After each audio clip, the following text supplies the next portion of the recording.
1-to-1 ஆன்மீக நேயர்களுக்கு அன்பு வணக்கம். கும்பராசிக்கு வைகாசி மாத பலன்கள் எப்படி இருக்கும் அப்படிங்கிறத இந்த நிகழ்ச்சியில் பார்ப்போம். இது பற்றி மூத்த பத்திரிகையாளரும் ஜோதிட ஆய்வாளருமான திரு ராஜேந்திரன் அவர்களிடம் கேட்டு தெரிஞ்சுக்குவோம். வணக்கம் சார். வணக்கம்மா. கும்பராசிக்கு வைகாசி மாத பலன்கள் எப்படி இருக்கும்? கும்பராசியை பொறுத்தவரையில் ராசிநாதன் சனி, ராசிநாதனோட சனி வந்து 2ஆம் இடத்துலேயே இருக்கார். பொதுவாக ஒரு ராசிக்குரிய கிரகம் வந்து 2ஆம் இடத்துல இருந்தால் அது வருவாயை சொல்லக்கூடிய ஒன்றா இருக்கும். இன்னொரு பக்கம் பார்க்கும்போது இந்த சனி வந்து 12ஆம் இடத்துக்கும் உரிய கிரகம், மகரத்துக்கும் உரிய கிரகம் சனி தானே. அப்போ 12ஆம் இடத்துக்கும் ராசிக்கும் உரிய கிரகம் 2ஆம் இடத்துல வரும்போது நிச்சயமாக வெளிநாட்டு பணம் வரும்.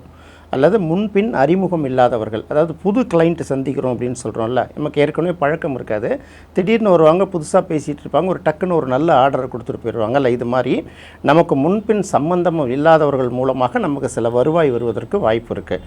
தன்னால் வந்து கையில் கொடுக்க மாட்டாங்க, ஏதாவது ஒரு ஆர்டர் கொடுப்பாங்க. திடீர்னு யாரோ முன்ன பின்ன தெரியாதவர்கள் வந்து நம்மளுடைய கம்பெனியில் பல்காக ப்ரொக்யூர் பண்ணுவாங்க, நம்மளோட கடைகளில் பல்காக வாங்கிட்டு போவாங்க.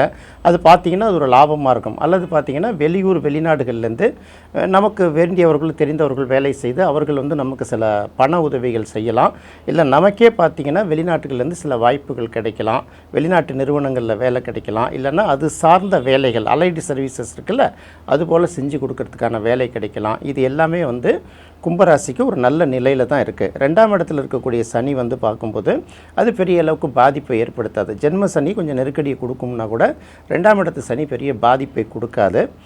அதே சமயத்தில் சனி வந்து இது வரைக்கும் தன்னிச்சையாக ஒரு மாதிரி சுதந்திரமாக இயங்கும்போது தானே அவங்களோட ஒரிஜினல் தன்மை தெரியும். சனிக்கு வந்து அந்த இயக்கம் இது வரைக்கும் பெரிய அளவுக்கு கிடைக்கல. மற்ற கிரகங்களோட அந்த பார்வை சேர்க்கையிலேயே சேர்ந்து பாதிக்கப்பட்டதுனால முழுமையான பலனை கொடுக்க முடியல இல்லையா. அதனால் வந்து இனிமேல் வந்து அந்த நிலை மாறும்.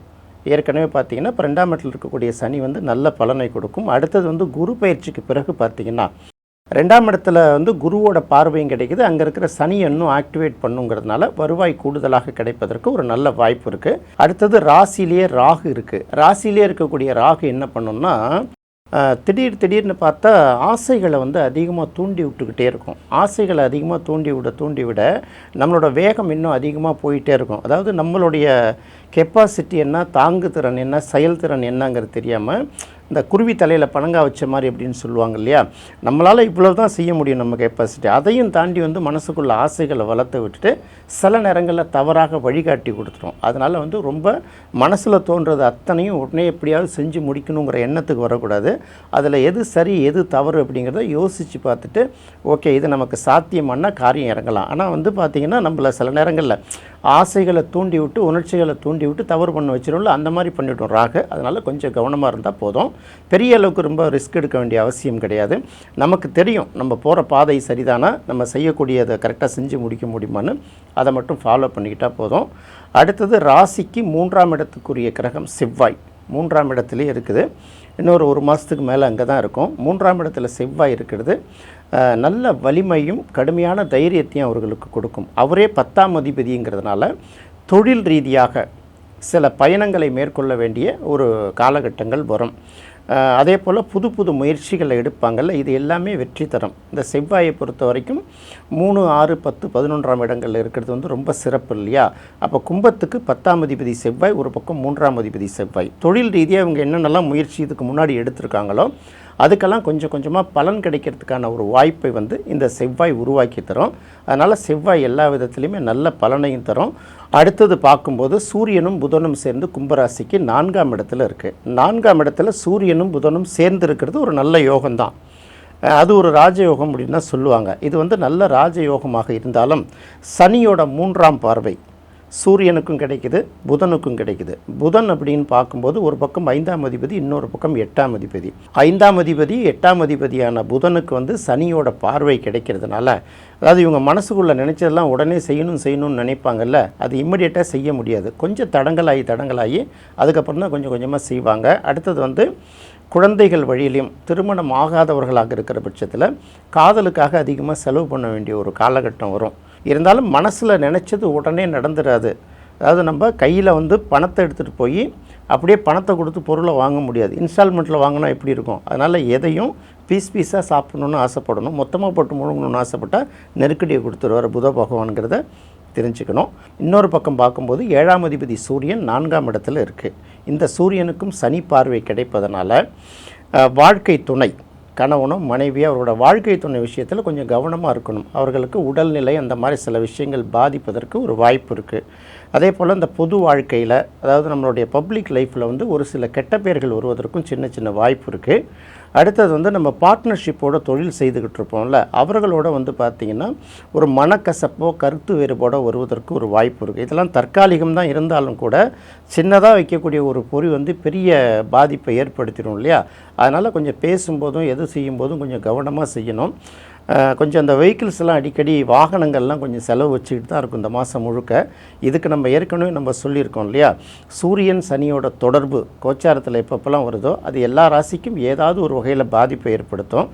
கும்பராசிக்கு அது 4ஆம் இடத்துல இருக்கிறதுனால வீட்டில் நம்ம வசிக்கக்கூடிய இடங்கள், பணியாற்றக்கூடிய அலுவலகங்கள், நம்ம பயன்படுத்தக்கூடிய வாகனங்கள், இது சம்மந்தப்பட்ட ஒரு சின்ன சின்ன நெருக்கடிகளும் தடைகளும் வந்துக்கிட்டே இருக்கும்.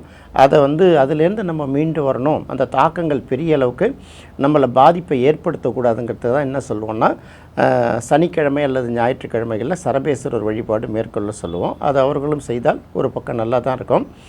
அடுத்து பார்க்கும்போது 5ஆம் இடத்துல குரு இருக்குது. குரு வந்து 2க்கும் 11க்கும் உரிய கிரகம். இந்த குரு 5ஆம் இடத்துல இருக்கிறது ரொம்ப சிறப்பு. கும்பராசிக்கு சின்ன சின்ன நெருக்கடிகள் இருந்தால் கூட இந்த நெருக்கடிகள்லாம் இது வரைக்கும் 5ஆம் இடத்துல இருக்கக்கூடிய குரு வந்து ஓரளவு கிளியர் பண்ணி விட்டுட்டு தான் இருந்துச்சு. இப்போ என்னாச்சுன்னா கூடவே போய் சுக்கிரன் சேர்ந்துடுச்சு.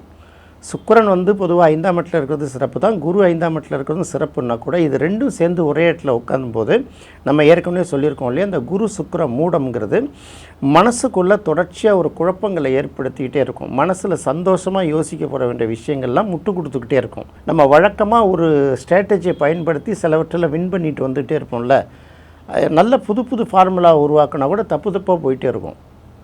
சில நேரங்களில் தப்பாக பண்ணுறது கூட சரியாக வரும் இல்லை. இந்த மாதிரி வந்து மனக்குழப்பங்களுக்கு அதிகமாக இடம் கொடுக்கும். பிள்ளைகளை நினைத்தும் இன்னொரு பக்கம் வாழ்க்கை துணையை நினைத்தும் ஏதாவது ஒரு வகையில் கவலைப்படுவாங்க. இந்த சூழ்நிலை வந்து தற்காலிகமாக இருந்தால் கூட அது வந்து பெரிய அளவுக்கு மனசில் உணர்ச்சிக்கு இடம் கொடுக்காம கொஞ்சம் யோசித்தோம்னா சரி இது தற்காலிகம் தானே அப்படின்னு ஒரு முடிவுக்கு வரும்போது அவங்களுக்கு அது ஒரு நல்ல நிலைக்கு வந்துடுவாங்க. அடுத்தது குரு 6ஆம் இடத்துக்கு வருது. குரு 6ஆம் இடத்துக்கு வர்றது அவ்வளோ பெரிய விசேஷம் இல்லை கும்பராசியை பொறுத்த வரையில். இருந்தாலும் அது பார்வை செய்யக்கூடிய இடங்கள்னால ஒரு நல்ல பலனை கொடுக்கும். குறிப்பாக 2ஆம் இடத்துல இருக்கக்கூடிய சனி இருக்கு இல்லையா, இதை வந்து குரு வந்து 9ஆம் பார்வையாக பார்க்குறதுனால தடைப்பட்டிருக்கிற வருவாய்கள்லாம் இன்னமும் தூண்டி விட்டு கும்பராசிக்கு ஒரு வருவாயை கொடுத்துரும். அதனால் இந்த மாதம் மட்டும் கொஞ்சம் நெருக்கடி இருக்கும். குரு பயிற்சி ஆனால் கூட முதல் 2 வாரத்துக்கு பெரிய அளவுக்கு பலன் இருக்காது. அது ஆனி மாதத்துக்கு மேலே அந்த பலன் கிடைக்கும். அதனால் கொஞ்சம் பல்ல கிடைச்சிட்டு இருந்தான்னா ரொம்ப நல்லது.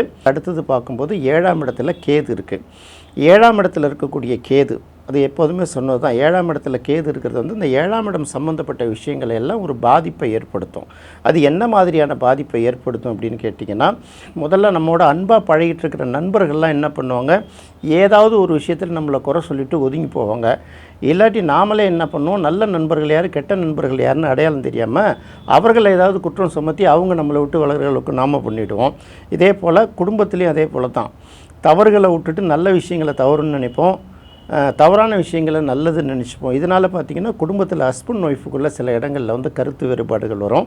இவர்கள்ட்டெல்லாம் பெரிய அளவுக்கு எதிர்பார்ப்பு வச்சுக்காமல் இருந்தால் நமக்கு வந்து பெரிய பாதிப்பு இருக்காது. ஸோ அதை மட்டும் பார்த்துக்கிட்டால் போதும். அதே போல் தொழில் செய்கிறவங்களுக்கும் பார்க்கும்போது இந்த வாடிக்கையாளர்களோட எண்ணிக்கை வந்து கொஞ்சம் குறைஞ்சிக்கிட்டே தான் வரும். அதை கவலைப்படக்கூடாது. திரும்ப வந்து ராகுகேது பயிற்சிக்கு அப்புறம் இந்த நிலை மாறிடுங்கிறதுனால பெருசாக எடுத்துக்க வேணாம்.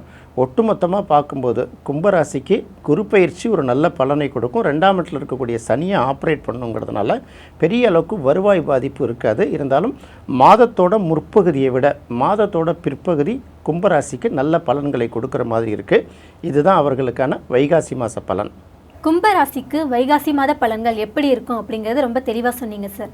ரொம்ப நன்றி சார். நன்றிம்மா. கும்பராசிக்கு வைகாசி மாத பலன்கள் எப்படி இருக்கும் அப்படிங்கிறத இந்த நிகழ்ச்சியில் பார்த்தோம். மீன ராசிக்கு வைகாசி மாத பலன்கள் எப்படி இருக்கும் அப்படிங்கிறத அடுத்த நிகழ்ச்சியில் பார்ப்போம். நன்றி, வணக்கம்.